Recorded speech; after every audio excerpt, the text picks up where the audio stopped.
Good morning. If I seem a little discombobulated this morning, it's because I am.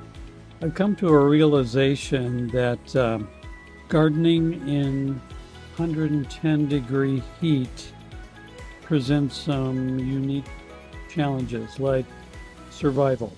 What I've come to see is that because the temperature is so high, that the blossoms are falling off and not becoming pollinated, so I've got green leaves, but not really any fruit taking place. Now, I think I have maybe gotten 4 tomatoes and a couple of peppers. So probably those things cost about $40, $50 a piece. So anyway, welcome to Arizona, Hell's Garden. Of course, I'm being facetious. That's not a very nice thing to say. And I did get a brief capture of a sign that says, Dear God, thank you. And I do thank God because He's given us plants, He's given us water to water the plants, He's given us blessings, even though there are hardships. And I had to laugh this morning in the middle of my quiet time that I do here in the greenhouse. I had my evaporative cooler running, and that is the sound you can hear in the background. The evaporative cooler is really my only means of survival as far as gardening that is approaching productive. Anyway, I was having my quiet time and I was saying, well, things are looking pretty bad outside the green stalks and also in the grow bags. Things are looking kind of droopy and not a lot of fruit showing up. But I thought at least it's cool in here, and my plants that are in here are doing pretty well because they've got humidity and cool air, and it's usually around 90 here in the greenhouse. So I was kind of rejoicing in the fact that I could sit in a cool breeze in front of the evaporative cooler and reflect on those things. Well, as I was rejoicing in that, I heard a pop and I didn't know what it was, so I continued what I was doing. And then I smelled smoke or something was burning. So I ventured over, and sure enough, there was little puffs of smoke coming out of the evaporative cooler.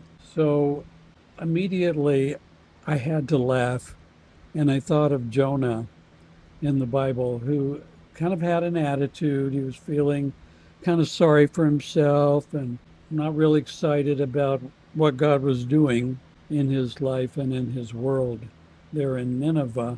So God caused a vine to grow up that covered Jonah and gave him shade. And Jonah was blessed and so thankful and excited to have that cool, shady place. Kind of like my evaporative cooler and my cool, shady place here in the greenhouse.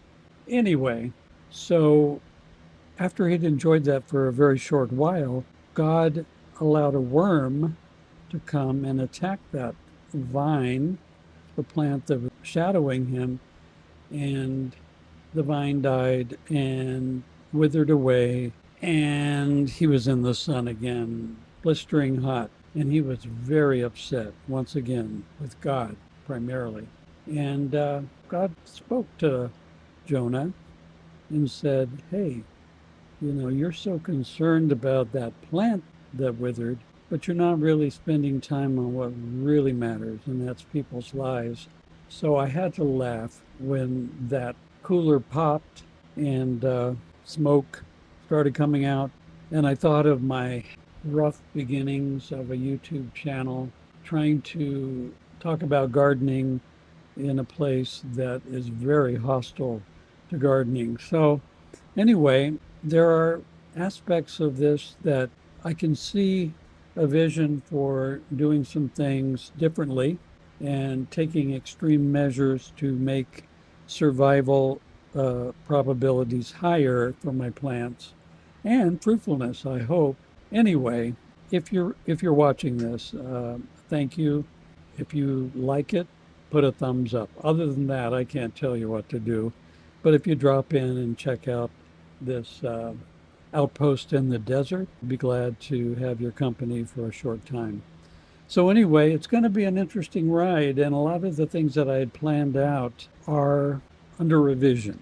And I'm still hopeful to see some material and some content that will emphasize gardening in extremely unfavorable conditions. So everything may shrivel up and die, and I'll be like Jonah, sitting in the sun, wah wah wah.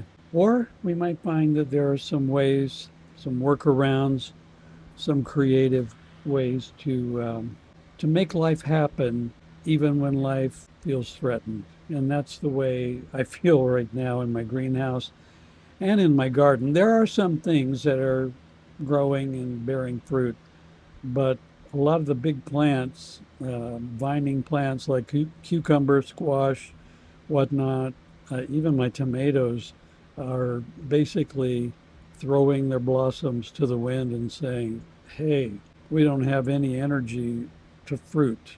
We don't even know if we can survive. So, anyway, that's the condition, the state of my Tata's greenhouse. Let me make sure you can see that little sign. That's the State of the Union here in Tata's greenhouse today, my second day on YouTube. If anybody's watching, you have the gift of perseverance. Anyway, I'll post more about working in the desert and trying to grow fruit when it's 110. If some of you are in Arizona or extremely hot areas like that, if you want to put some comments on things that you've learned or, suggestions you might have for your fellow desert dweller, I would really appreciate it. And I hope that some of the things that I can come up with later on will will be a blessing and help you.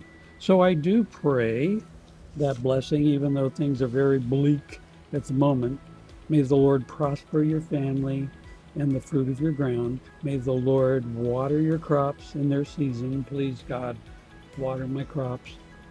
And may the Lord bless you as you work with your hands. So that's my blessing for you, and the blessing I'm claiming by faith for myself. Anyway, now I'm going to go cry. So talk to you later. Bye.